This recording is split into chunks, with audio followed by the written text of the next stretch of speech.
안녕하세요, 여러분. 하늘 책방에 오신 것을 환영합니다. 오늘도 여러분의 귀를 사로잡을 특별한 이야기가 준비되어 있습니다. 편안한 마음으로 이제부터 시작되는 소설 속 세계로 함께 떠나보세요. 소설이 들려주는 감동적인 이야기와 감정의 흐름을 생동감 있는 목소리로 전해드립니다. 구독과 좋아요, 알림 설정까지 잊지 마세요. 알림을 켜두면 더 많은 이야기를 놓치지 않을 수 있어요. 그럼 지금 바로 이야기를 시작할게요. 햇살이 교실 창가에 스며들던 오후, 민재는 창밖을 바라보며 멍하니 손가락으로 책상 위 먼지를 문질렀다. 수학여행 전날의 마지막 수업은 언제나 그렇듯 형식적이었다. 선생님도 딱히 수업에 집중하지 않았고, 친구들은 이미 떠날 설렘에 들떠 자리에 붙어 앉아 있는 것조차 벅차 보였다. 민재의 옆자리엔 수연이 앉아 있었다. 긴 머리를 귀 뒤로 넘기며 조용히 노트를 덮는 그 모습이 유난히 또렷하게 보였다. 친구 진우는 앞자리에서 뒤를 돌아보며 장난스레 물었다. 민재야, 너 수연이랑 같은 방 되면 어쩔래? 민재는 대답 대신 웃었다. 대답을 해버리면 들킬 것 같았고 아무 말도 안 하면 소문처럼 퍼질까 두려웠다. 그런 소심한 감정이 자신에게 있다는 걸 그때는 인정하고 싶지 않았다. 여행 전날의 그런 들뜬 공기는 교실 전체를 감쌌고 모두가 미래를 생각하기보다 눈앞의 여행에만 집중했다. 몇 달 전부터 계획했던 전라남도 완도 수학여행. 바다를 보고 해양 체험도 하고 전복죽을 먹자며 서로 약속했던 그 모든 소소한 말들이 그땐 너무 당연하게만 느껴졌다. 버스는 오전 10시에 출발하기로 되어 있었고 친구들은 새벽부터 단체 채팅방에 인증샷을 올렸다. 누가 먼저 출발했는지, 누가 늦게 일어났는지, 전날 잠을 못 잤다는 이야기가 수십 개의 메시지로 쏟아졌다. 민재는 조용히 교복 대신 트레이닝복을 입고 가방을 둘러매고 나섰다. 학교 앞에는 이미 버스가 서 있었고 가이드가 출석을 부르며 명단을 체크했다. 다들 서로 옆자리를 차지하려고 짝을 이루어 타고 있었다.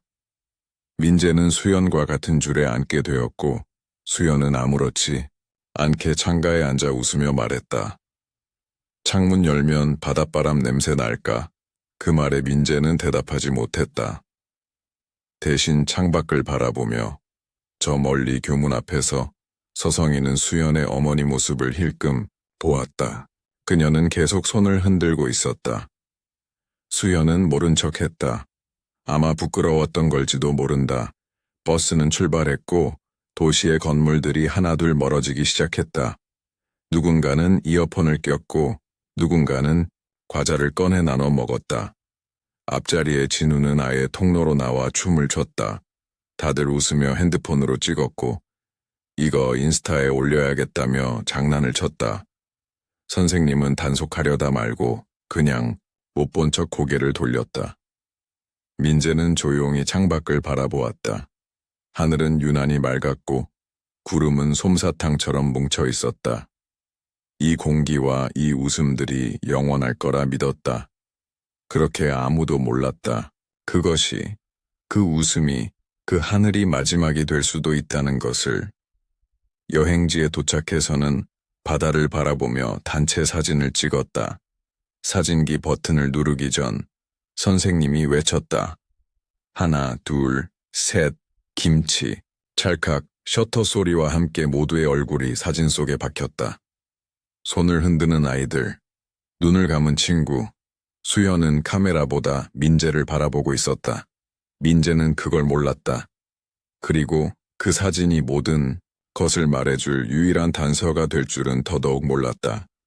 해질 무렵 민재는 해안가를 걸으며 수연에게 말을 걸까 망설였다. 결국 아무 말도 하지 못하고 해가 지는 모습을 같이 보기만 했다.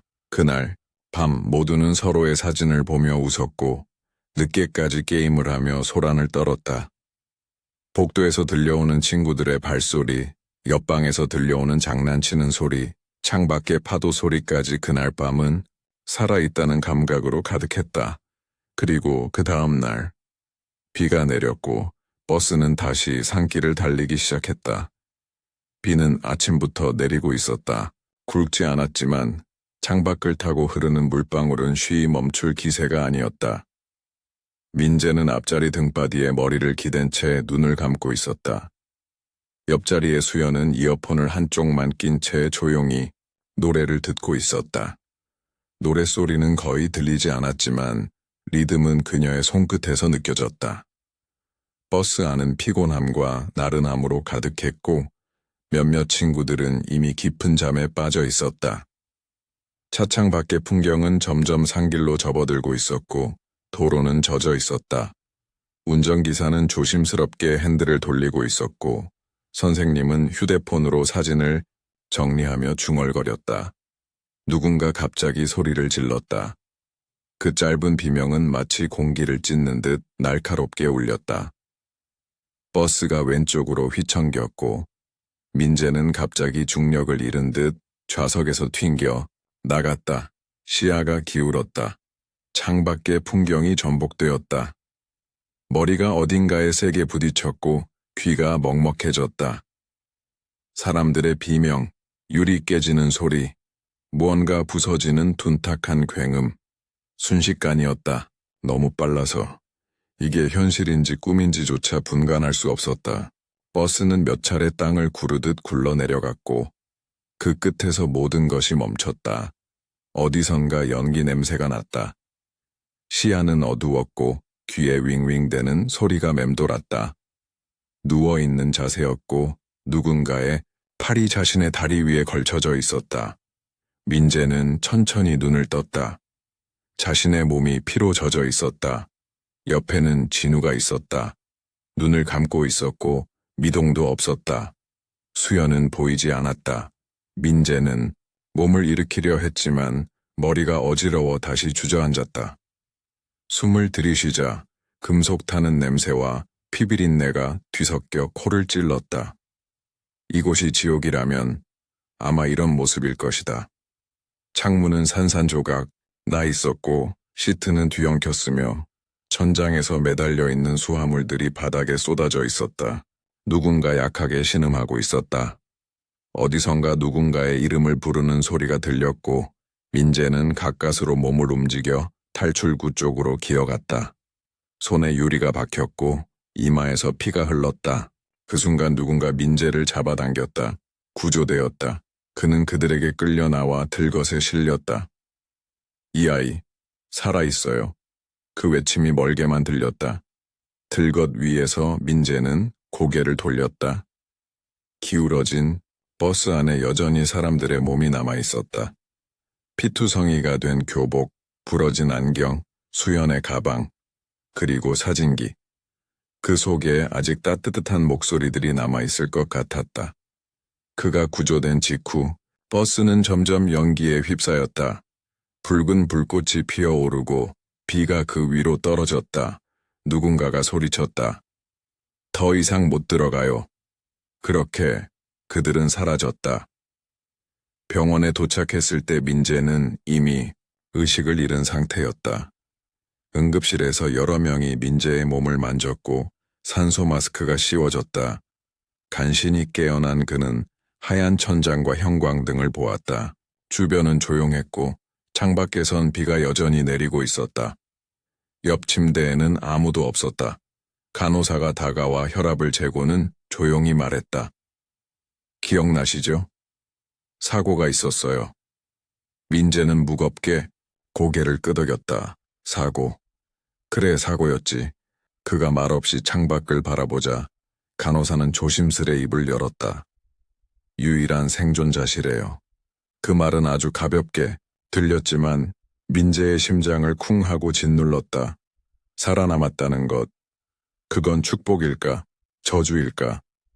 민재는 조용히 이불을 끌어당겼다. 그 속에 몸을 숨기듯이 아니면 죄를 감추듯이. 심장은 뛰고 있었지만 모든 감각은 멈춘 것 같았다. 그는 그날 죽지 않았다. 그리고 그 사실이 그를 가장 아프게 만들었다. 병원 복도는 이상할 만큼 조용했다. 누군가가 걸어가다 멈추는 소리, 엘리베이터, 문이 닫히는 소리, 멀리서 들려오는 장례 안내 방송의 낮은 울림. 민재는 휠체어에 앉아 그 소리들을 가만히 듣고 있었다. 그의 얼굴에는 붕대가 감겨 있었고 팔엔 아직 링거가 꽂혀 있었다. 의사는 움직이면 안 된다고 했지만 민재는 집요하게 요구했다. 직접 가야 한다고, 얼굴을 봐야 한다고. 누군가 말렸다. 보지 않는 게 나을 거라고. 하지만 민재는 고개를 저었다. 그들을 끝까지 마주하지 않으면 자신은 살아있을 자격이 없다고 생각했다. 장례식장은 시립병원 지하 1층에 마련되어 있었다. 사고가 난 지 이틀 만에 신원 확인과 수습이 끝났다는 소식이 전해졌다. 23명, 친구, 선생님, 가이드까지. 그날 아침까지 웃고 떠들던 얼굴들이 이제는 검은 천에 쌓여 차가운 냉기에 잠겨 있었다. 민재는 누군가의 도움을 받아 휠체어에서 천천히 일어섰다. 다리에 힘이 풀려 몇 차례 휘청거렸지만 그는 악착같이 버텼다. 그는 천천히 분향실 안으로 들어섰다. 거기엔 검은 옷을 입은 수많은 사람들이 고개를 숙이고 있었다. 어떤 이는 흐느끼며 어떤 이는 멍한 얼굴로 고개를 들지 못하고 있었다. 민재가 들어서자 몇몇 어른들이 그를 쳐다보았다. 그 시선 속에는 안도, 동정, 그리고 묘한 원망이 뒤섞여 있었다. 수연의 어머니가 그를 알아보고 다가왔다. 그녀는 말없이 민재의 손을 잡았다. 손이 너무 차가웠다. 민재는 아무 말도 하지 못했다. 영정 사진들이 줄지어 놓여 있었다. 각자의 웃는 얼굴, 각자의 이름. 민재는 한 사람씩 바라보며 걸어갔다. 진우는 해맑게 웃고 있었고 은지는 V자를 하고 있었다. 수현의 사진 앞에 섰을 때 민재는 그 자리에 얼어붙었다. 그녀는 언제나처럼 잔잔하게 웃고 있었지만 그 미소는 더 이상 대답해 줄 수 없는 미소였다. 민재는 천천히 절을 올렸다. 이마가 바닥에 닿을 때 몸이 떨렸다. 수십 번을 참으려 했지만 결국 눈물이 떨어졌다. 그의 어깨가 미세하게 들썩였고 입술이 파르르 떨렸다. 미안해요. 미안해요. 처음으로 입에서 소리가 흘러나왔다. 그 말은 한 번으로 끝나지 않았다. 미안하다는 말이 입안에서 굴러나와 끊임없이 터져나왔다. 그는 그 말을 계속 반복했고 옆에서 그를 붙잡고 있던 교감 선생님이 조용히 등을 토닥였다. 하지만 어떤 위로도, 어떤 손길도 민재를 다독일 수 없었다. 그는 자신이 살아있다는 사실 자체가 용서받을 수 없는 죄처럼 느껴졌다. 장례가 진행되는 동안 민재는 긴 복도 끝에 있는 창가에 앉아 있었다. 비가 그쳤지만 하늘은 여전히 흐렸다.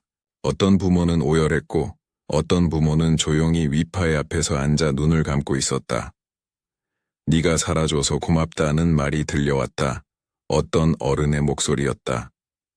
민재는 그 말이 고마움으로 들리지 않았다. 차라리 그들이 자신을 원망해줬으면 좋겠다고 생각했다. 차라리 왜 너만 살아남았냐고 물어봐줬으면 좋겠다고. 그는 답도 못할 그 질문을 스스로 되물었다. 왜 나만 살아남은 걸까? 질문은 끝없이 되풀이되었고 대답은 돌아오지 않았다.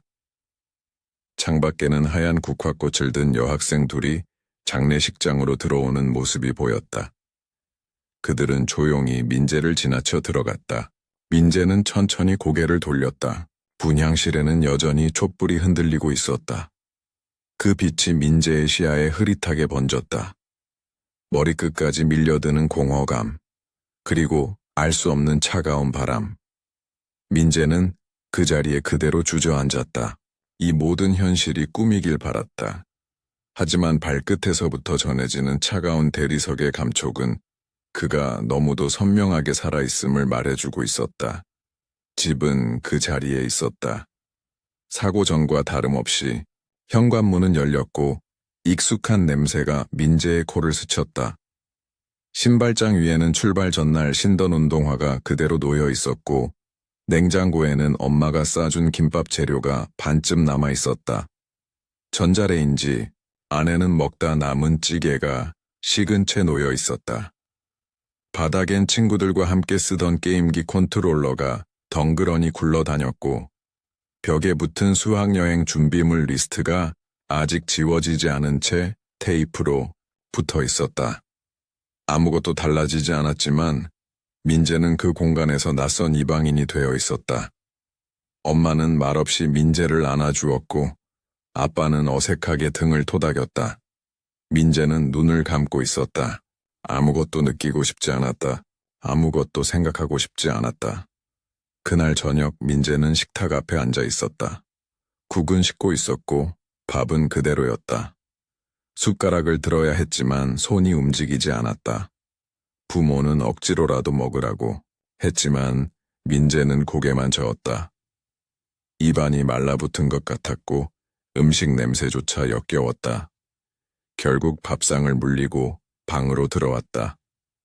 책상 위에는 여행 전날 꺼낸 필통과 노트가 그대로 있었다. 의자에 걸쳐진 교복 재킷은 축 늘어져 있었고 침대 위엔 수연과 주고받은 메신저 대화창이 켜진 휴대폰이 놓여 있었다. 민재는 휴대폰을 집어들고 채팅방을 열었다. 마지막 메시지는 수현이 보낸 것이었다. 내일 아침에 보자. 그 웃는 이모티콘은 민재의 가슴을 짓눌렀다. 그는 손가락을 덜덜 떨며 그 메시지를 지우려다 결국 그대로 휴대폰을 내려놓았다. 대화창을 지우는 순간 정말 그녀가 사라질 것만 같았다. 민재는 조용히 침대에 누웠다. 눈을 감으면 버스 안의 비명소리가 다시 들려왔다. 전복되는 순간의 충격, 차가운 바닥, 피 묻은 손, 진우의 얼굴, 수현의 가방, 산산조각 난 창문. 그는 이불을 머리끝까지 끌어올리고 귀를 막았다. 하지만 소리는 머릿속에서 되살아났다. 매번 눈을 감을 때마다 그 장면이 되풀이됐다. 마치 죽음보다 더 잔인한 반복처럼. 며칠이 지나자 학교에서는 위로 편지를 보냈다. 학급 친구들의 부모가 연명으로 적은 것이었다. 함께하지 못해 미안하다. 기적처럼 사라져서 고맙다 같은 말들이 수첩한 귀퉁이에 빼곡히 적혀 있었다. 민재는 그 편지를 펴보지도 않고 서랍 깊숙이 넣었다. 전화도 몇 통 왔다.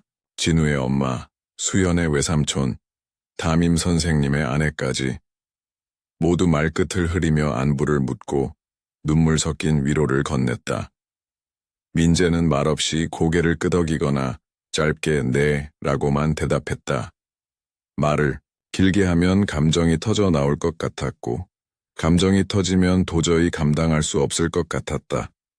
어느 날 밤 민재는 컴퓨터를 켰다. 카메라 SD카드를 연결했다. 여행 첫날 찍은 단체 사진, 바닷가에서 찍은 셀카 수현이 민재에게 장난치며 찍은 동영상이 차례로 재생되었다. 화면 속 아이들은 웃고 있었다. 해가 지는 바다를 배경으로 장난을 치고 서로 등을 밀고 춤을 추고 노래를 불렀다. 그 웃음이 지금은 고통이 되었다. 민재는 화면을 가만히 바라보다 무릎을 끌어안고 웅크렸다. 영상 속 수연이 말했다. 너도 찍어줘. 나 예쁘게 나왔는지 확인해보게. 그 목소리는 너무도 생생했다. 민재는 그 말을 되뇌며 속으로 말했다. 예뻤어. 정말 예뻤어. 너무 예뻐서 이제 볼 수 없는 게 더 아파. 그날 밤 민재는 처음으로 꿈속에서 수연을 보았다. 그녀는 하얀 옷을 입고 웃고 있었다. 아무 말 없이 그저 웃고 있었고 손을 흔들었다. 민재가 다가가려 하자 그녀는 천천히 돌아서 사라졌다. 민재는 악몽에서 깨어나 숨을 헐떡이며 일어났다. 식은 땀이 온몸에 흥건했고 손바닥이 젖어 있었다. 그는 천천히 창문을 열었다. 새벽 공기가 차갑게 방 안으로 밀려들었다. 어디선가 새소리가 들려왔다. 민재는 조용히 중얼거렸다. 다들 어디에 있어? 아무도 대답하지 않았다. 대답할 사람은 이제 이 세상에 없었다. 수연의 어머니는 조심스럽게 봉투 하나를 건넸다. 무거운 표정이었다. 그녀는 울지 않았고 민재를 보며 단단한 목소리로 말했다. 그의 책상에서 나온 거야. 너한테 전해달라고 한 건 아니지만 마지막까지 너를 걱정했던 것 같아서. 민재는 한동안 봉투를 들고만 있었다. 책상 위에 올려놓고도 열지 못했다. 열어버리면 무언가가 끝날 것만 같았고 또 동시에 돌이킬 수 없는 시작이 될 것 같았다. 바깥에는 봄비가 부드럽게 내리고 있었다. 수연이 좋아했던 날씨였다. 여름처럼 덥지도 않고 겨울처럼 차갑지도 않은 그런 흐린 하늘 아래서 수연은 자주 손등으로 빗방울을 닦으며 웃었다. 민재는 조용히 봉투를 열었다. 그 안에는 하늘색 노트 한 권이 들어있었다. 처음 몇 장은 필기였다. 수학 공식, 영어 단어, 생물 문제 풀이, 익숙한 글씨였다. 점점 뒤쪽으로 넘기자 자잘한 일기 같은 글들이 눈에 들어왔다. 학교 급식에 대해 친구들과의 대화, 시험 스트레스, 그리고 민재의 이름. 오늘 민재가 나한테 물 마실 거 있냐고 물어봤다. 그냥 물어본 건데도 심장이 쿵쾅거렸다. 바보 같아. 민재는 참 조용하다. 근데 가끔 웃을 때 눈이 예쁘다. 자기도 그거 알까? 다들 여행만 기다리는 것 같다. 나는 모르겠다. 그냥 이대로 시간이 멈췄으면. 민재는 그 글들을 조용히 읽어나갔다. 페이지가 넘어갈수록 숨이 가빠졌다. 어느 한 페이지에는 이런 문장이 적혀 있었다. 혹시 우리가 모두 죽는다면 민재가 살아남기를. 민재는 누구보다 착하고 다정하니까. 민재는 반드시 누군가를 도울 거고 끝까지 남을 거야. 그런 사람이니까. 민재는 그 문장 앞에서 멈췄다. 눈앞이 흐려졌고 손끝이 떨렸다. 글씨는 분명 수연의 것이었고 그 문장은 누가 강요해서 쓴 게 아니었다. 장난도 상상도 아니었다. 정말로 수연은 그 말을 믿고 있었던 것이다. 민재는 노트를 가슴에 껴안았다. 숨이 쉬어지지 않았다. 살아남은 자신이 그만한 사람이었는지 그는 알 수 없었다. 오히려 그 반대라고 생각했다. 버스 안에서 끝까지 아무도 구하지 못했고 비명을 지르기만 했으며 그저 무기력하게 끌려 나와 병원에 누워있던 자신. 그는 아무것도 해내지 못했다. 그런데도 수연은 그를 믿었다고 적어두었다. 민재는 한참 동안 그렇게 앉아 있었다. 책상 위에 놓인 수연의 노트는 반쯤 펼쳐진 채로 비에 젖어들었다. 창문이 열려 있었고 바람이 커튼을 흔들었다. 노트의 다음 장에는 짧은 시처럼 적힌 글이 있었다. 누군가를 좋아한다는 건 그 사람의 시간을 바라보는 일이다. 민재가 웃을 수 있는 내일을 내가 지켜볼 수 있다면 좋겠다. 민재는 고개를 숙였다. 이마가 책상에 닿고 눈물이 노트 위로 흘러들었다. 이 순간 그는 처음으로 크게 울었다. 장례식장에서조차 터뜨리지 못했던 울음을 그대로 뿜어냈다. 억눌렀던 감정들이 무너졌고 그는 그 울음을 막지 않았다. 감추지도 않았다. 수연은 지금 없었지만 그녀의 말은 지금도 살아있었다. 살아있는 목소리보다 더 선명하게, 더 다정하게 그의 가슴을 때리고 있었다. 그날 밤 민재는 노트를 다시 읽었다. 조심스럽게 페이지를 넘기고 그녀가 느꼈던 하루하루를 따라갔다. 수업 시간의 지루함, 친구들과의 미묘한 갈등, 혼자 먹던 도시락, 그리고 민재를 바라보는 순간들. 그 감정은 조용했고 순했으며 누구보다 단단했다. 그는 노트를 다 읽고 마지막 페이지를 덮으며 천천히 중얼거렸다. 나는 그런 사람이 아니야. 하지만 그 말은 금세 사라졌다. 수현이 그를 믿었던 것처럼 이제 자신도 그녀의 믿음을 배신하고 싶지 않았다. 민재는 노트를 조심히 봉투에 다시 넣었다. 그 안에는 단지 종이 몇 장이 아닌 수연이 남긴 마지막 말이 담겨 있었다.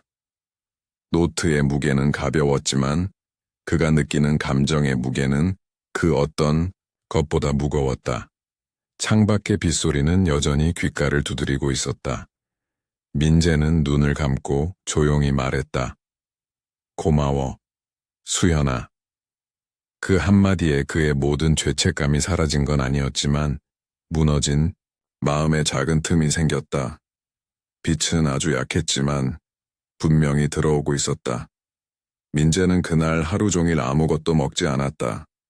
책상 위에 놓인 수연의 노트는 여전히 조심스럽게 덮인 채 있었고 그 위에 올려둔 손끝만이 미세하게 떨리고 있었다. 그는 천천히 자리에서 일어났다. 거울 앞에 섰다. 그곳에는 피곤하고 창백한 얼굴이 비쳐 있었다. 멍하니 자신을 바라보다가 그는 문득 중얼거렸다. 이 얼굴로 어떻게 살아? 그는 책상 서랍을 열었다. 어릴 적 감기약을 먹고 남은 약봉지가 들어있는 플라스틱 상자를 꺼냈다. 꺼내는 동작 하나하나가 너무 느렸고 이상할 만큼 차분했다. 손끝으로 알약을 만지작거리다가 그는 작은 물병을 꺼내왔다. 그리고 그 옆에 핸드폰을 놓았다. 마지막으로 무언가를 남겨야 할 것 같았다. 화면을 켜고 수연과의 대화창을 다시 열었다. 거기엔 여전히 내일 아침에 보자 라는 메시지가 떠 있었다. 그는 한참을 바라보다 핸드폰을 뒤집었다. 심장이 빠르게 뛰기 시작했다. 어지러웠다. 뭔가가 끓어오르고 있었지만 그는 그대로 눈을 감았다. 알약을 한 줌 손에 쥐었을 때 벨소리가 울렸다. 벨소리는 낯익은 멜로디였다. 그는 처음엔 무시했다. 하지만 울림은 계속되었다. 몇 차례 반복되다 결국 진동으로 바뀌었다. 민재는 손을 멈췄다. 무언가에 끌리듯 핸드폰을 다시 들었다. 발신자는 진우 엄마였다. 민재는 한동안 벨소리를 듣고만 있다가 천천히 전화를 받았다. 수화기 너머로 낮고 떨리는 목소리가 들렸다. 민재야, 잘 지내고 있니? 그 한마디에 민재는 눈을 감았다. 대답 대신 조용히 숨을 내쉬었다. 있지. 오늘 아침에 우리 진우가 꿈에 나왔어. 아무 말도 안 하고 그냥 웃기만 하더라. 근데 있잖아. 마지막에 이렇게 말했어. 민재 잘 지내냐고. 궁금하다고. 민재는 아무 말도 하지 못했다. 목이 메었다. 울음이 아니었다. 숨이 막히는 감정이었다. 진우의 엄마는 계속 말했다. 너무 보고 싶어서 운전하다가 잠깐 차 세우고 전화했어. 그냥 목소리라도 듣고 싶어서. 고맙다, 민재야. 네가 살아 있어줘서 정말 고맙다. 민재는 핸드폰을 얼굴에 붙이고 그대로 엎드렸다. 그의 어깨가 떨리기 시작했다. 손에 쥐고 있던 알약이 바닥으로 흩어졌다. 물병도 쓰러져 바닥에 몇 방울이 떨어졌다. 민재는 조용히 속삭였다. 저도 보고 싶어요. 그 말은 아무에게도 들리지 않았지만 그에게는 처음으로 나 자신에게 한 진심이었다. 그는 무릎을 꿇고 바닥에 흩어진 약들을 하나하나 모아 상자에 다시 넣었다. 손끝이 여전히 떨리고 있었지만 이번엔 조금 달랐다. 그는 약 상자를 서랍에 넣고 조용히 닫았다. 모든 것이 끝난 것 같았던 그 순간 아주 작고 희미한 감정이 남아 있었다. 그건 책임도 아니고 용서도 아니었다. 그저 누군가가 여전히 자신을 기억하고 있다는 사실이었다. 민재는 새벽 창가에 섰다. 어둠은 아직 짙었고 하늘은 흐렸다. 가로등 불빛 아래로 빗물이 흐르고 있었다. 그는 이마를 창문에 기대고 눈을 감았다. 가슴이 아팠다. 고통은 여전했고 사라지지 않았다. 하지만 오늘 밤 그는 죽지 않았다. 그리고 그것은 수현 때문이 아니라 진우 엄마의 한마디 때문이었다. 단지 누군가 자신을 떠올렸다는 사실 하나로 그는 멈췄다. 그는 알게 되었다. 살아있다는 건 어쩌면 자신을 위해서가 아니라 남겨진 누군가를 위한 일일지도 모른다는 걸. 그날 이후 민재는 매일 잠자리에 들기 전 수현의 노트를 한 페이지씩 읽었다. 그리고 친구들 사진을 한 장씩 꺼내어 바라보았다. 아직 그들을 보며 웃을 수는 없었다. 하지만 울면서라도 기억하려 했다.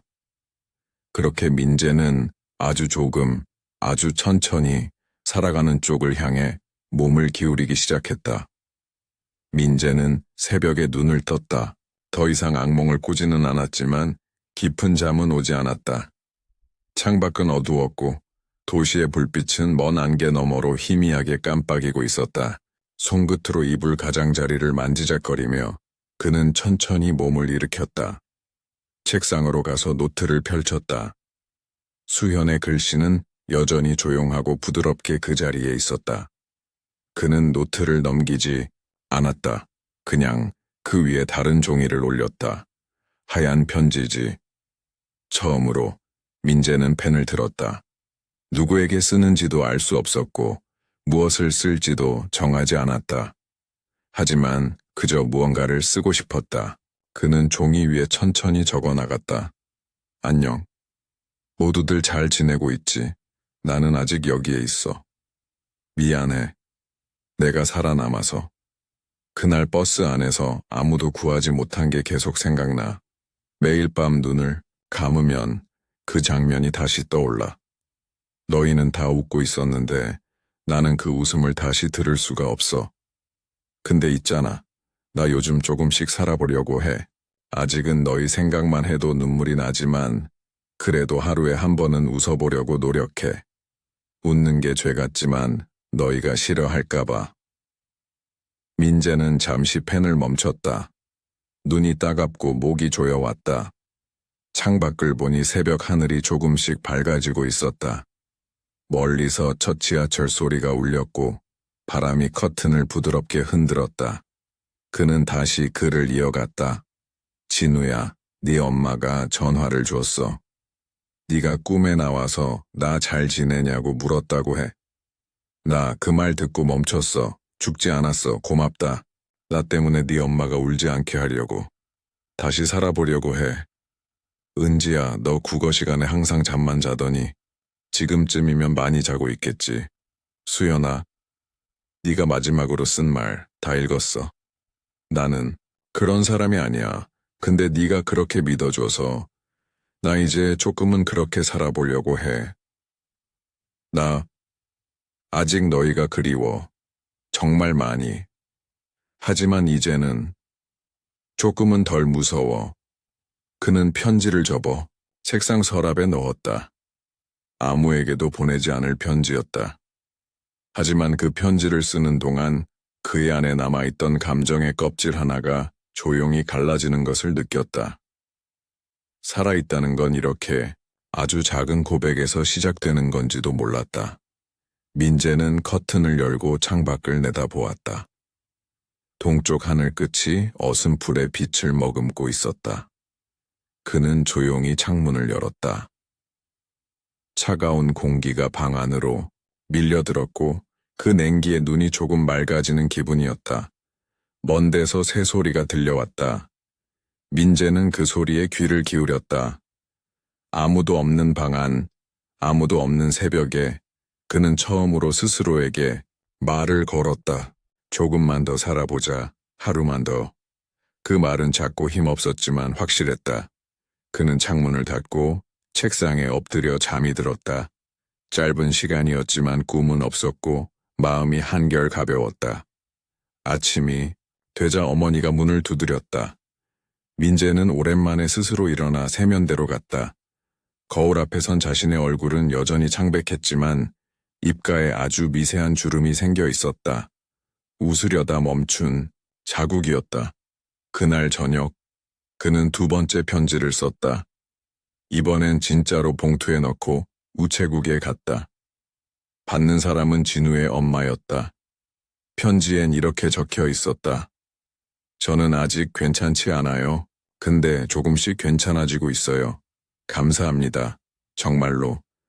그는 편지를 접으며 생각했다. 다시는 친구들을 만날 수 없고 그날로 돌아갈 수도 없지만 지금 이 순간을 살아가는 자신이 있다는 걸. 그걸 인정하는 데 시간이 걸렸지만 이제는 조금 알 것 같았다. 사람은 누군가에게 기억될 때 다시 살아나는 거라고. 그리고 그 기억이 누군가를 살게 만든다고. 민재는 자신도 누군가에게 그런 존재가 될 수 있기를 바라기 시작했다. 아주 작게, 아주 조심스럽게. 민재는 오래된 노트북을 켰다. 바탕화면 구석에 놓인 완도 수학여행 폴더를 더블 클릭했다. 수십 개의 이미지 파일이 날짜별로 정리되어 있었고 하나하나 열어보는 데는 시간이 걸렸다. 하지만 민재는 서두르지 않았다. 그는 천천히 그날의 시간을 다시 걷듯 사진을 넘겼다. 버스 안에서 웃고 있던 진우, 바다 앞에서 머리카락을 묶고 있던 수연, 점심시간 식판을 들고 장난치던 친구들. 모든 장면은 찰나였지만 영원처럼 느껴졌다. 민재는 화면 속 얼굴들을 하나하나 바라보며 이름을 속으로 불렀다. 그 이름들은 여전히 생생했고 아직 입안에 온기가 남아있는 듯했다. 단체 사진을 열었을 때 그는 잠시 손을 멈췄다. 그 사진은 사고 전날 바닷가 전망대 앞에서 찍은 것이었다. 사진 속 친구들은 전원 웃고 있었다. 수십 번도 넘게 봤던 사진인데 오늘따라 무언가가 달랐다. 민재는 사진을 확대했다. 오른쪽 위, 자신 바로 옆에 서 있던 수연의 얼굴이 보였다. 아니, 정확히는 수연의 시선이었다. 그녀는 카메라를 보지 않고 있었다. 다른 친구들처럼 정면을 응시한 게 아니라 분명히 민재를 바라보고 있었다. 눈동자는 미세하게 옆으로 돌아가 있었고 입가에는 작은 미소가 맺혀 있었다. 민재는 그걸 보고 멍해졌다. 왜 이제야 봤을까? 왜 그동안 몰랐을까? 수연은 그 찰나의 순간에도 자신을 보고 있었던 것이다. 민재는 사진을 인쇄했다. 책상 서랍에서 A4 용지를 꺼내 프린터에 넣고 사진을 인화했다. 따뜻한 잉크 냄새가 방 안을 감돌았고 하얀 용지 위에 하나씩 색이 번져 들며 그날의 장면이 다시 모습을 드러냈다. 사진을 손에 들고 한참을 바라보았다. 수연의 시선은 이제 확실했다. 그건 우연이 아니었다. 분명히 의식한 눈빛이었다. 민재는 입을 다문 채 조용히 웃었다. 오랜만이었다. 정말 오랜만에 얼굴 근육이 움직였다. 그는 사진을 벽에 붙였다. 침대에서 일어나면 정면으로 보이는 자리였다. 매일 아침 가장 먼저 눈에 들어오는 곳. 그 아래엔 짧은 메모를 붙였다. 보고 있어. 나 아직 살아있어. 그 문장을 적으며 그는 생각했다. 누군가 자신을 바라보고 있다는 것. 그건 무너진 세계 속에서도 다시 일어설 수 있는 단단한 발판이었다. 민재는 수연의 시선에 대답하듯 고개를 들었다. 그 눈빛이 단 한순간이라도 자신을 향한 것이었다면 자신 역시 그걸 지켜야 했다. 살아있는 사람으로, 하루하루를 견디는 것으로. 그는 그날 이후 매일 아침 그 사진을 바라보며 하루를 시작했다. 여전히 웃을 수 없을 때도 있었고 여전히 밤이 오면 무너질 때도 있었지만 그 시선은 그를 계속 일으켜 세웠다. 어느 날 저녁 민재는 그 사진을 스마트폰 배경화면으로 바꿨다. 폰을 열면 수연이 자신을 바라보고 있는 그 장면이 가장 먼저 눈에 들어왔다. 친구에게 연락하고 싶은 순간이 오면 메시지를 보내는 대신 수연의 시선을 바라보았다. 어떤 말보다 그 눈빛이 더 많은 것을 말해주고 있었다. 그는 어느 순간부터 자신도 그 시선에 답하듯 살아가기 시작했다. 웃는 순간엔 작게 중얼거렸다. 나 오늘 조금 웃었어. 울고 싶을 땐 조용히 사진을 바라보며 고개를 끄덕였다. 그래도 포기하진 않았어. 이 모든 건 작고 사적인 고백이었지만 그에게는 세상을 버티는 힘이 되었다. 누구도 알지 못하는 방식으로 그는 매일 자신만의 방식으로 기억을 품고 견디고 걸어갔다. 그리고 아주 느리게, 아주 조용하게 그는 다시 삶 속으로 복귀하고 있었다. 그 시작은 단 한 장의 사진이었다. 민재는 작은 상자를 하나 꺼냈다. 여행 가기 전 친구 진우가 필통 대신 쓰겠다며 자랑하던 그 상자였다. 그는 하나하나 물건을 꺼내 넣었다. 수연의 일기장, 진우가 늘 가지고 다니던 게임기 키링, 은지가 마지막 날 줬던 사탕 포장지, 교실에서 찍은 단체 사진 몇 장, 모두의 이름이 적힌 명찰 조각들. 이 상자는 민재가 가진 가장 조용한 기념관이었고 가장 소중한 무덤이자 생존의 증거였다. 모든 걸 넣고 나니 마음속이 비어버린 듯했지만 동시에 처음으로 무언가 정리된 느낌이었다. 그는 상자 뚜껑을 닫고 조심스레 봉인했다. 덜컥 닫히는 소리와 함께 그의 안에 고여있던 몇 년치 슬픔이 울컥했다. 그는 그 상자를 들고 학교 옥상으로 올라갔다. 해질 무렵 바람이 불고 있었다. 학교는 아직 복구 중이었고 수학여행 이후 긴 시간 동안 그 학년 교실은 비워져 있었다. 옥상 난간 가까이에 앉은 민재는 상자를 품에 안고 조용히 입을 열었다. 이제 너희 없이도 조금은 살아볼게 말을 하고 나니 목이 메었고 가슴 한복판이 뜨겁게 찢어졌다. 그는 상자를 무릎 위에 올려놓고 두 손으로 덮었다. 내려놓을 수는 없었다. 대신 그는 그 자리에 오래도록 앉아 있었다. 해는 지고 도시의 불빛이 하나둘 켜졌다. 학교 운동장에도 가로등이 들어왔고 체육관 벽에는 그림자들이 흔들렸다. 이 자리에 함께 있었던 아이들은 이제 없었지만 민재는 느낄 수 있었다. 누군가는 여전히 그를 보고 있다는 것을, 그가 살아있는 한 이 기억은 사라지지 않는다는 것을. 계절이 바뀌었다. 민재는 졸업반이 되었고 어느새 봄이 찾아왔다. 복되는 신입생들의 이름이 적힌 알림장이 붙었고 후배들은 교정 곳곳을 뛰어다녔다. 민재는 여전히 조용했고 말을 아꼈지만 매일 아침 수연의 사진을 바라보며 인사했다. 그리고 하루에 한 번 혼잣말로 중얼거렸다. 나 오늘도 살아있어. 그것은 다짐이자 보고였다. 아무도 듣지 않더라도, 아무도 대답하지 않더라도 그는 계속 말했다. 시간이 흐를수록 그 말은 더 단단해졌고 어느새 그는 정말로 그렇게 살아가고 있었다. 누군가에게 말을 걸고 도서관에서 책을 읽고 가끔 친구들과 음료를 나누는 일상 속에서 그는 조금씩 복원되어 갔다. 완벽한 회복은 아니었지만 조용한 회복이었다. 졸업식 날, 그는 상자를 들고 다시 옥상에 올랐다. 이번엔 한 손에는 졸업장, 다른 손에는 상자를 들고 있었다. 그는 상자를 열지 않았다. 대신 작게 속삭였다. 보고 있지? 나 여기까지 왔어. 그 말은 마지막 인사이자 새로운 시작이었다. 그는 상자를 안고 천천히 내려갔다. 아무도 기다리지 않는 복도를 걸으며 그는 한 번도 멈추지 않았다. 삶은 그를 기다려주지 않았지만 이제 그는 삶을 따라갈 수 있었다. 봄은 그렇게 그의 삶에도 도착했다. 시청해주셔서 감사합니다.